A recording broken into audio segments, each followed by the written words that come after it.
The morning sun filtered through the tall windows of Kensington Palace, casting long shadows across the polished marble floors. It was a regular Tuesday morning, and the royal household was preparing for a private garden event. Staff members moved quietly through the corridors, arranging flowers and setting up tables on the pristine lawns outside. Princess Charlotte, just 8 years old, walked beside her governess down one of the palace's grand hallways. She wore a simple blue dress with white trim, her hair neatly brushed and tied back with a ribbon. The young princess had been practicing her piano earlier that morning and was now heading toward the gardens where her family would gather for afternoon tea. As Charlotte rounded a corner near the east wing, she nearly bumped into Queen Camylla, who was speaking with 2 of her personal assistants. Camylla stood in the center of the hallway, dressed in an elegant cream suit, her jewelry catching the sunlight.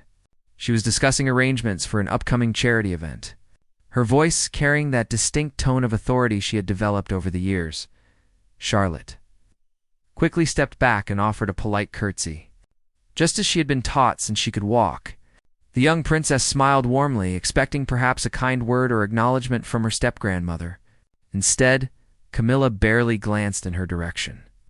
Continuing her conversation as if the child were invisible, standing nearby, almost unnoticed against the wall, was Sergeant Marcus Thompson, a member of the Queen's Guard who had served the royal family for nearly 15 years. He was tall and imposing in his formal uniform, his face typically expressionless as protocol demanded, but his eyes, trained through years of service to observe everything, caught the brief flicker of disappointment that crossed Charlotte's young face. The governess gently touched Charlotte's shoulder, preparing to guide her past the group. But just as they were about to move on, Camylla suddenly turned and fixed her attention on the young princess. Her expression was sharp, almost irritated, as if the child's presence had somehow disrupted her important conversation. What happened next would become one of those moments that nobody present would ever forget. Camylla raised her hand slightly, a gesture that commanded immediate attention from everyone in the hallway. Her 2 assistants fell silent instantly, their notebooks clutched against their chests. The governess froze mid-step, and Charlotte, sweet, innocent Charlotte, looked up with confusion in her bright eyes. Camilla's voice cut through the silence like a blade. It was not loud, but it carried a weight that made everyone in the corridor tense. She looked directly at Charlotte, and her words came out clipped and cold, each syllable pronounced with deliberate emphasis that left no room for misunderstanding. The queen consort told the young princess to sit down, using a tone one might use with a disobedient pet. She added the word princess at the end, but not as a term of respect or endearment. Instead, it sounded almost mocking, as if the title itself was something trivial, something to be diminished. The way she said it made the rank and dignity of Charlotte's position seem like nothing more than a joke. Charlotte's face went pale. The 8-year-old stood frozen in place, her hands clasped in front of her dress. She did not understand what she had done wrong. She had been polite, she had curtsied properly, she had not interrupted or spoken out of turn. Yet here was this woman, married to her grandfather, treating her as if she were some kind of nuisance that needed to be put in its place. The governess's mouth opened slightly, shock registering across her professional features. The 2 assistants exchanged quick glances, their discomfort obvious, even as they tried to maintain neutral expressions.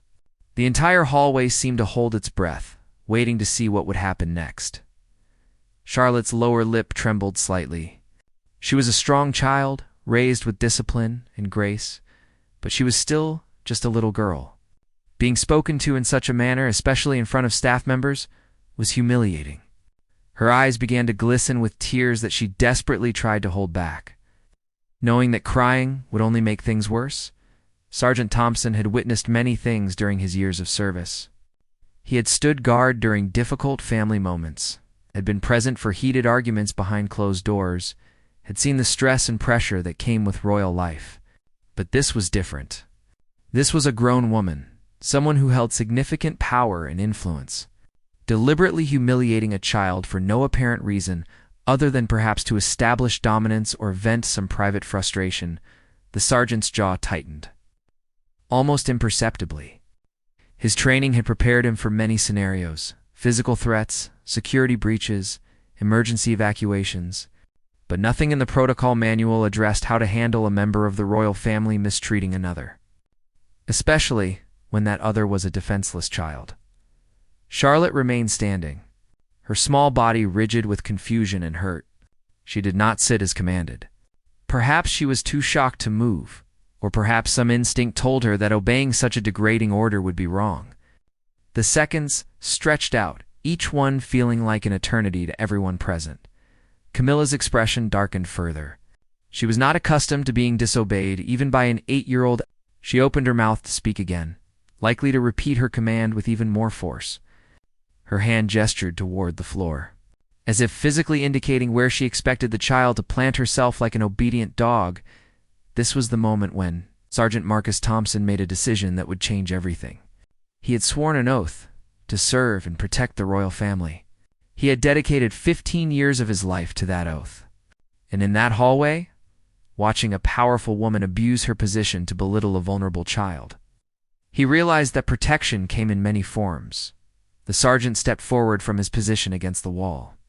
His boots made a sharp sound against the marble floor, drawing everyone's attention immediately. In the rigid hierarchy of palace life, a guard moving without being summoned was highly unusual. All eyes turned toward him. Camylla looked at the sergeant with surprise and annoyance. Her assistants appeared confused.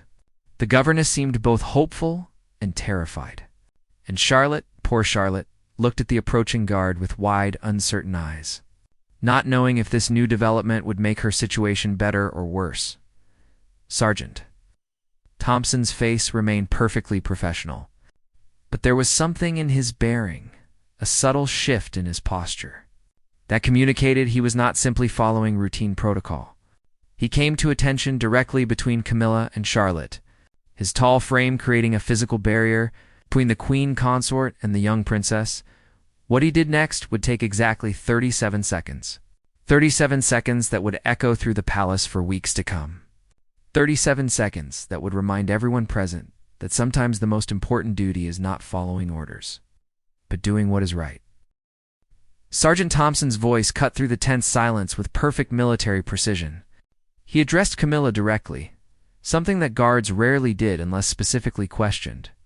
His tone was respectful but firm, carrying the weight of someone who knew exactly what he was doing and why. He began by acknowledging Camylla's position and title, giving her the proper formal address that protocol required.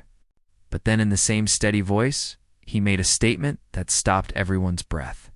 He informed the queen consort that Princess Charlotte held a direct position in the line of succession to the British throne.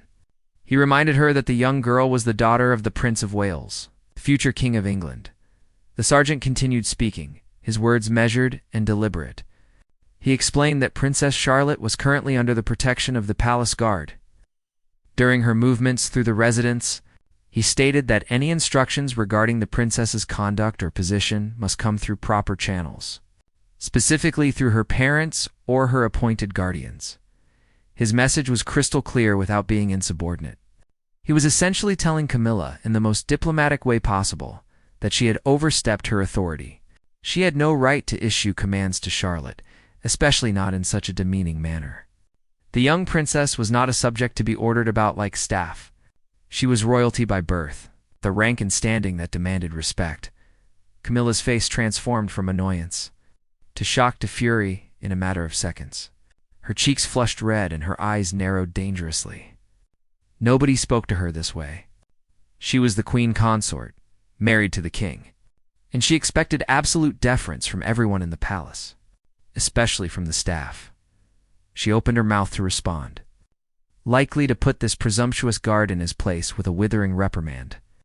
But Sergeant Thompson was not finished. Before she could speak, he continued with his statement, and what he said next made the situation even more remarkable. The sergeant reminded everyone present that the royal family's code of conduct, established by Queen Elizabeth II and maintained by King Charles III, specifically emphasized respect and dignity in all interactions, particularly with younger members of the family. He quoted the actual policy language from memory, his voice never wavering or showing any emotion beyond professional duty. He stated that Princess Charlotte had committed no offense that would warrant disciplinary action or public correction.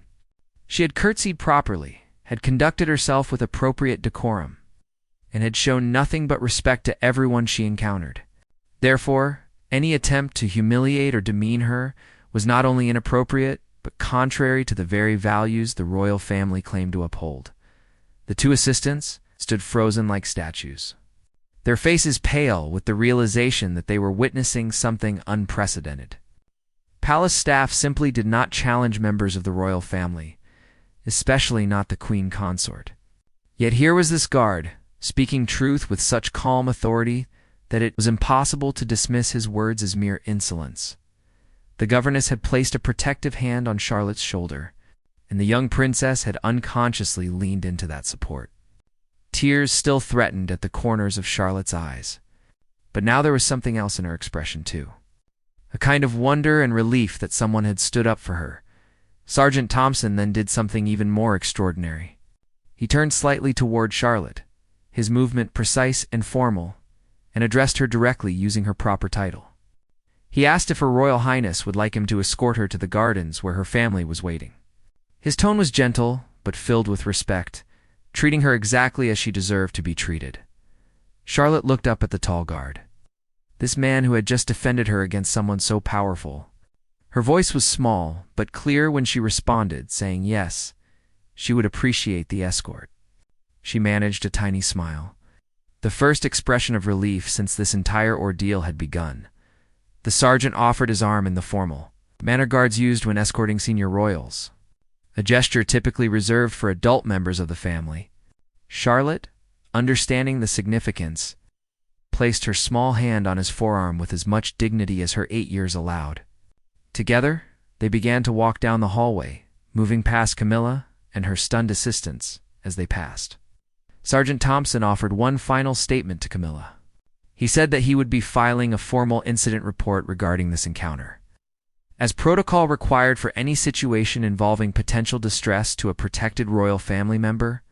The report would be submitted to the head of palace security, who would then determine whether the matter required escalation to senior family members. This was perhaps the most devastating part of his intervention. He was not just defending Charlotte in the moment, he was ensuring there would be an official record. Camylla could not simply sweep this under the rug or pretend it never happened. There would be documentation and investigation. Questions asked by people she could not simply dismiss or intimidate. Camylla finally found her voice. It shook with barely controlled rage. She demanded to know the sergeant's name and identification number. She threatened consequences, suggesting he would lose his position for this outrageous breach of protocol. She insisted he had no authority to question her actions or speak to her in such a manner. But Sergeant Thompson was prepared for this reaction. Without breaking stride or releasing his protective escort of Charlotte, he provided his full name, rank, and service number clearly. He added that his personnel file was available through the standard administrative channels and that he stood by every word he had spoken. He further stated, with that same unshakable calm, that his primary duty was to the safety and well-being of all members of the royal family, particularly the younger and more vulnerable ones. He had acted in accordance with that duty and with the values he had sworn to uphold when he took his position 15 years ago. The hallway had grown longer somehow, or perhaps time had slowed down. Charlotte walked beside the guard, with her head held higher now, her tears dried, her composure returning. The governess followed a few steps behind, still processing what she had witnessed, but clearly grateful for the sergeant's intervention. Behind them, Camylla stood trembling with fury, her assistants afraid to move or speak. The queen consort had been accustomed to wielding her power without question, to having her every word obeyed without hesitation. But in 37 seconds, a simple guard had stripped away that illusion of absolute authority and reminded everyone that power comes with responsibility. As Sergeant Thompson and Princess Charlotte reached the end of the hallway and turned the corner toward the gardens, he looked down at the young girl. In a voice quiet enough that only she could hear, He told her that she should always remember she was worthy of respect, not because of her title, but because every person deserves to be treated with dignity and kindness. Charlotte looked up at him with those bright, intelligent eyes and thanked him sincerely. She asked his name, wanting to remember the man who had been brave enough to protect her when no one else would. He told her, and she repeated it carefully, committing it to memory. They emerged into the sunlight of the palace gardens, where other staff members were making final preparations for the afternoon gathering. The contrast between the bright, cheerful atmosphere outside and the dark tension they had just left behind was striking. Charlotte took a deep breath of fresh air, seeming to shed the weight of the encounter with each step. The sergeant escorted her all the way to where her mother, Catherine, was speaking with event coordinators near the Rose Garden. When Catherine saw them approaching and noticed something different in her daughter's expression and bearing, her maternal instincts immediately kicked in. She excused herself and came forward to meet them. Sergeant Thompson formally transferred Charlotte's care to her mother, explaining briefly that there had been a minor incident in the East Wing hallway, but that the princess had handled herself with remarkable composure and grace. His phrasing was careful, professional, indicating that something had happened without going into detail in front of others. Catherine's eyes sharpened with concern and questions, but she thanked the sergeant and drew Charlotte close. She would get the full story later from multiple sources, and what she learned would spark conversations that rippled through the highest levels of the royal family. As Sergeant Thompson stepped back and resumed his duty position, Charlotte turned and gave him one more look, a look filled with gratitude and newfound understanding that sometimes the people with the least power can be the bravest defenders of what is right. He nodded slightly, a tiny acknowledgement that passed between them like a secret promise. Within an hour of the incident, word had begun to spread through the palace with the speed that only palace gossip could achieve. Staff members whispered in corners, in supply closets, in the kitchens where they gathered for brief respites from their duties. A guard had challenged the queen consort. A guard had defended Princess Charlotte. A guard had filed an official report that could not be buried or ignored. The incident report landed on the desk of Commander Sir Robert Matthews, head of palace security, before lunch was served. Sir Robert was a veteran of both military service and palace politics, a man who had navigated countless delicate situations over his 30-year career. He read Sergeant Thompson's detailed account twice, its expression growing more serious with each reading. The report was meticulous, objective, and devastating in its clarity. It described Camylla's tone and words exactly as they had been spoken. It noted Charlotte's visible distress and the inappropriate nature of the command, given to a child who had done nothing to deserve such treatment. It outlined Thompson's intervention step by step, including his citations of royal family conduct policies and his reasoning for taking action. Sir. Robert sat back in his chair and rubbed his temples. This was going to explode into something much larger than a simple hallway confrontation. He had no choice but to escalate the matter according to protocol. By the end of the afternoon, copies of the report would be on the desks of senior royal household officials, and shortly after that, the Prince and Princess of Wales would be informed about what had happened to their daughter. Meanwhile, in her private quarters, Camylla paced furiously while her assistants and personal secretary tried to manage the fallout. She demanded that Sergeant Thompson be fired immediately, that his career be destroyed, that he never work in any capacity related to the royal family again. She wanted him punished as an example to anyone else who might dare to question her authority. Her secretary, a woman named Patricia who had served in various royal households for 25 years, listened to Camylla's tirade with a carefully neutral expression. When the queen consort finally paused for breath, Patricia spoke carefully. She informed Camylla that the situation was more complicated than simple dismissal would solve. Patricia explained that Sergeant Thompson had not actually violated any protocols. His duty was to protect royal family members, and his report documented a credible concern about a child's well-being. Attempting to fire him without proper cause could open the palace to accusations of retaliation and might even result in an employment tribunal where all the details would become public. Furthermore, Patricia continued gently, The sergeant had witnesses to everything he described. The governess and the 2 assistants could all be called to verify the events, and if any of them confirmed that Princess Charlotte had indeed been treated dismissively or commanded to sit like an animal, the public relations nightmare would be catastrophic. Camylla's fury turned cold at these words. She was beginning to understand that her moment of irritation and power display had created a situation that could not be easily erased. She had been queen consort long enough to know that the British public adored Prince William's children, especially Charlotte.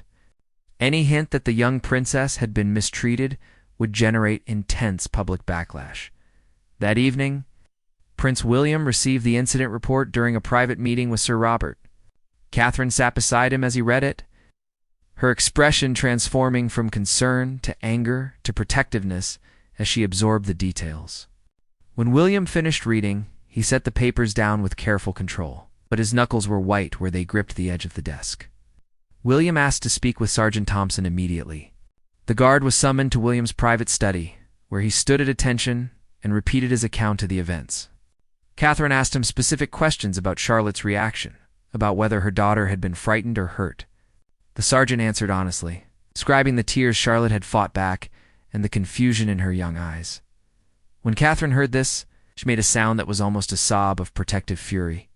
Her own daughter, spoken to like a misbehaving pet by someone who should have treated her with basic human decency, if not royal respect.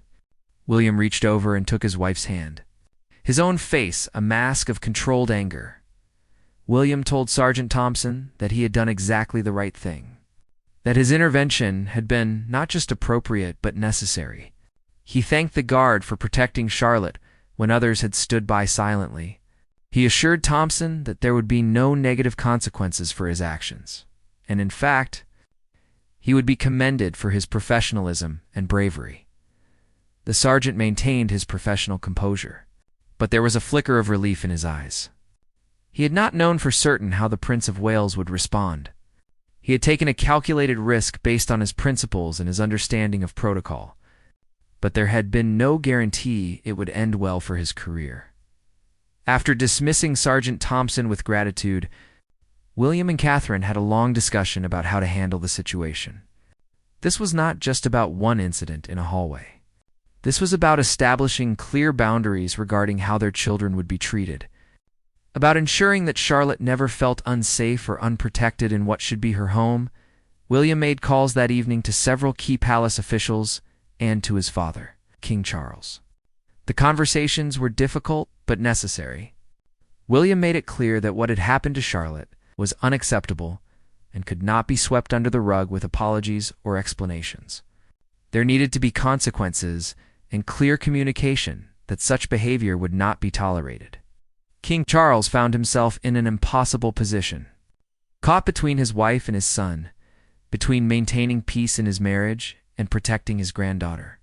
He had known that Camylla's transition into the role of queen consort would not be entirely smooth, but he had not anticipated something like this. Charles requested a meeting with Camylla, and their private conversation was reportedly tense and lengthy. Details never leaked publicly. Those close to the situation noted that Camylla emerged looking chastened, and Charles appeared worn and troubled. Whatever was said, it was clear that the king had been forced to confront the reality that his wife had created a serious problem. The next morning, Charlotte was kept home from her scheduled appearances. Catherine spent extra time with her daughter, talking through what had happened and ensuring that Charlotte understood she had done nothing wrong. The young princess asked questions that broke her mother's heart, wondering if she had been disrespectful somehow. If she had failed to follow proper etiquette, Catherine held her daughter close and told her firmly that she had been perfect, that her behavior had been exactly right, and that the adult in the situation had been the one who made mistakes. She explained that sometimes people in positions of power forget that having authority does not give them the right to be unkind, especially to children. Charlotte listened carefully to her mother's words, processing them with the serious intelligence that had always marked her personality. She asked if Sergeant Thompson would be in trouble for helping her. When Catherine assured her that the guard was being praised for his actions, Charlotte smiled with genuine relief. Over the next several days, The palace became a place of whispered conversations and careful positioning. Staff members who had witnessed the incident or heard about it through the gossip network found themselves choosing sides. Some openly supportive of the sergeant's actions. Others worried about antagonizing the queen consort. Sergeant Thompson continued his duties as usual, though he noticed increased attention from both colleagues and superiors. Some guards approached him quietly to express support and admiration. Others avoided him, perhaps worried that association might be politically dangerous. He maintained his professional demeanor through it all, neither seeking attention nor hiding from the consequences of his choice. 1 week after the incident, an unusual announcement was made at the morning briefing for palace security staff. Sergeant Marcus Thompson was being transferred to a new position within the Royal Protection Detail. He would now be assigned specifically to close protection duties for Prince William's immediate family, including Princess Charlotte. This was actually a promotion, a prestigious assignment that guards competed for throughout their careers. The message was unmistakable. Thompson's intervention had not damaged his career. It had enhanced it. The palace was officially recognizing that he had acted with integrity and in the best interests of the royal family. When Charlotte learned that Sergeant Thompson would be one of her regular guards, she asked her mother if she could thank him properly. Catherine arranged a brief, private moment where Charlotte, with all the dignity her 8 years allowed, thanked the sergeant for being brave and kind. She told him she felt safer knowing he was there to protect her. Thompson, this hardened military veteran who had faced physical dangers without flinching, found himself deeply moved by the young princess's words. He assured her that protecting her was not just his duty, but his honor, and that she should always feel free to speak up if she ever felt uncomfortable or unsafe. Camylla, meanwhile, had been conspicuously absent from several public events where she would normally have appeared alongside other family members. Official statements cited scheduling conflicts and prior commitments, but those within palace circles understood she was being kept at a distance, while emotions settled and consequences were privately addressed. 3 weeks after the hallway incident, the first public appearance that included both Camylla and the Wales family took place at a charity event for children's hospitals. The photographers and journalists present had no idea about what had transpired behind palace walls, but those watching closely might have noticed the subtle dynamics playing out. Camylla arrived separately from William's family and maintained a careful distance throughout the event. When she did interact with Charlotte, it was with exaggerated politeness, almost formal in its correctness. She addressed the young princess with her proper titles, spoke in measured tones, and made no attempts at familiarity or casual commands. Charlotte handled the interaction with remarkable poise for someone so young. She responded to Camylla with appropriate courtesy, but none of the warmth she showed toward other family members. She stayed close to her mother throughout the event, a subtle signal that spoke volumes to anyone paying attention.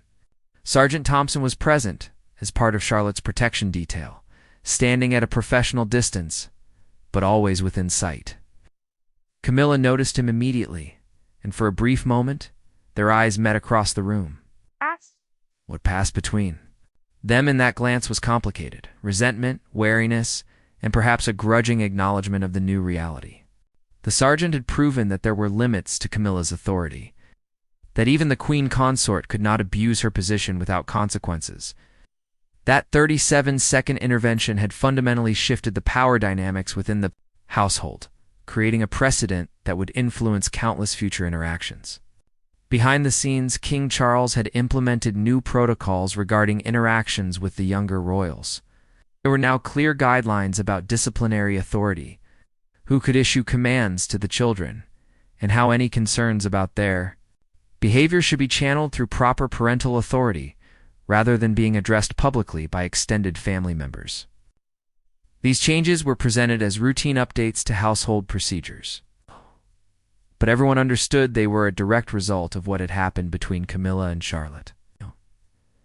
The incident had exposed vulnerabilities in the system and forced reforms that should have been in place from the beginning. Catherine had become even more protective of her children in the aftermath, ensuring that their schedules kept them in environments where they felt safe and supported. She made it clear to palace staff that any concerns about her children's well-being should be brought directly to her or William. regardless of who might be involved in creating those concerns. The governess who had witnessed the original incident found herself in a difficult position. She felt guilty for not intervening on Charlotte's behalf, yet she also understood the impossible situation she had been in. Speaking up against the queen consort could have cost her position and livelihood. Sergeant Thompson's action had shown both courage and the tragic reality that doing the right thing often required being willing to sacrifice everything. William arranged for the governess to have a private conversation with both him and Catherine. He thanked her for being a good caretaker to Charlotte and assured her that no one blamed her for the difficult position she had been placed in. He also made it clear that in the future she should feel empowered to protect his children, even if it meant challenging authority, and that he would support her in doing so. This conversation, like so many others in the wake of the incident, was about more than just one moment in a hallway. It was about establishing a culture where people felt they could speak truth to power, or protecting vulnerable family members took precedence over maintaining convenient fictions of perfect harmony. Sergeant Thompson received a formal commendation that was added to his personnel file, though the details of why were kept vague in official records. His colleagues in the Guard understood what it represented, and his reputation within the service was permanently elevated. He became known as someone who would do what was right regardless of consequences. Exactly the kind of person you wanted protecting the royal family. For Charlotte, the incident became a formative memory that would shape her understanding of power, dignity, and courage. Years later, she would remember the moment when someone who had no obligation to protect her chose to do so anyway. She would remember that titles and positions did not give anyone the right to be cruel, and that sometimes the people with the least authority showed the greatest strength. The young princess also learned something important about her own worth. She was not just a princess because of bloodline or title. She was a person deserving of respect and kindness. Anyone who treated her as less than that was wrong, regardless of their own position or power.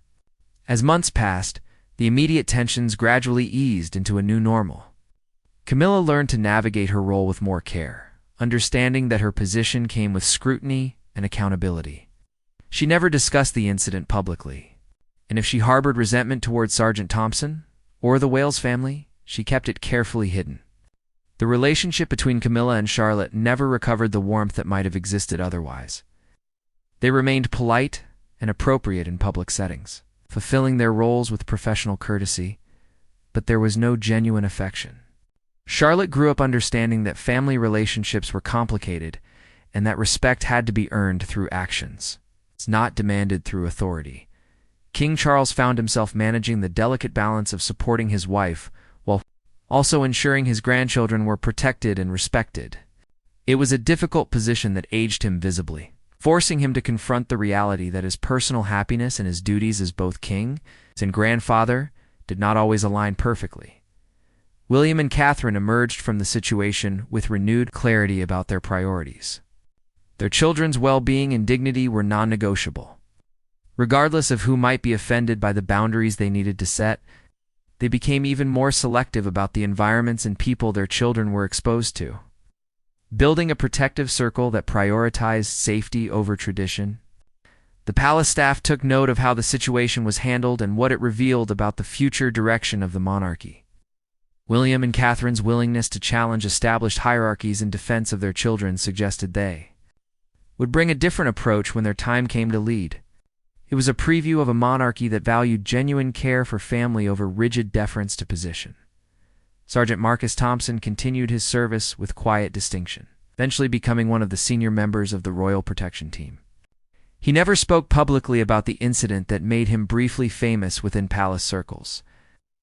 When asked by younger guards how to handle difficult ethical situations, he simply told them to remember why they took the oath in the first place, and to never forget that protecting someone sometimes meant protecting them from other powerful people. The hallway where everything happened remained just another corridor in the vast network of palace passages.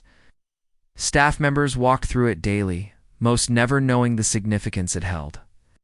But for those who had been present that morning, it would always carry a special weight, a reminder that 37 seconds of courage could change everything. Charlotte grew up with a deeper understanding of human nature than most children her age. She learned to distinguish between people who respected her because of genuine regard, and those who only showed deference because of her title. She learned that real strength often came from unexpected sources, that a guard with no royal blood could show more honor than someone wearing a crown. As she matured, Charlotte would occasionally see Sergeant Thompson at official events or during security briefings for family activities. Each time, they would exchange a look of mutual respect and shared memory. No words were needed. They both understood what had happened that day and why it mattered. The incident became one of those stories that circulated quietly among palace insiders, told in hushed voices with varying details and interpretations. Some versions painted Camylla as a villain, others tried to excuse her actions as a moment of stress or misunderstanding. But the core truth remained consistent. A child had been mistreated. Someone with everything to lose had chosen to intervene. In the years that followed, whenever conversations arose about the character and integrity of the royal family, those who knew the full story would think about that morning in the East Wing hallway. They would remember that true royalty was not about titles or positions, but about how people chose to act when faced with injustice, especially when speaking up came at personal cost. The monarchy itself slowly evolved, shaped partly by incidents like this one that forced reflection and reform. The old ways of absolute deference and unquestioned hierarchy began giving way to something more accountable, more humane. It was a gradual transformation, resisted by traditionalists but pushed forward by those who understood that institutions must adapt or become irrelevant. Sergeant Thompson eventually retired from active service with honors, his career marked by exemplary dedication and integrity. At his retirement ceremony, Princess Charlotte, now a young teenager, was present with her family. When the formal proceedings concluded, she approached him and thanked him again for protecting her all those years ago. She told him she had never forgotten what he did, that his courage had taught her important lessons about standing up for what was right. She said she hoped that when her time came to serve the country in her own capacity, she would have even a fraction of the integrity he had demonstrated. The former sergeant, this man who had faced down the queen consort to defend a child, found himself moved beyond words. He told Charlotte that watching her grow into a young woman of character and compassion has been the greatest reward of his service. He said he never doubted she would use her position to make positive change in the world. That conversation, witnessed by several family members and staff, became another small legend within palace circles. It represented closure and continuity, the completion of a story that began with 37 seconds of decisive action and rippled forward through years of consequences and growth. The hallway incident would never be officially recorded in any public history of the royal family. There would be no plaques or commemorations marking where it happened. But for those involved, for Charlotte and her family, for Sergeant Thompson and the palace staff who witnessed it, those 37 seconds would remain forever significant. It was a reminder that power without accountability becomes tyranny, that protecting the vulnerable requires courage, and that sometimes the smallest actions in the most ordinary places can echo through time with profound importance. A guard destroyed a queen consort's unchecked authority in just 37 seconds by simply doing what was right. And in doing so, he helped shape the future of a monarchy and protected the dignity of a child who would never forget his example.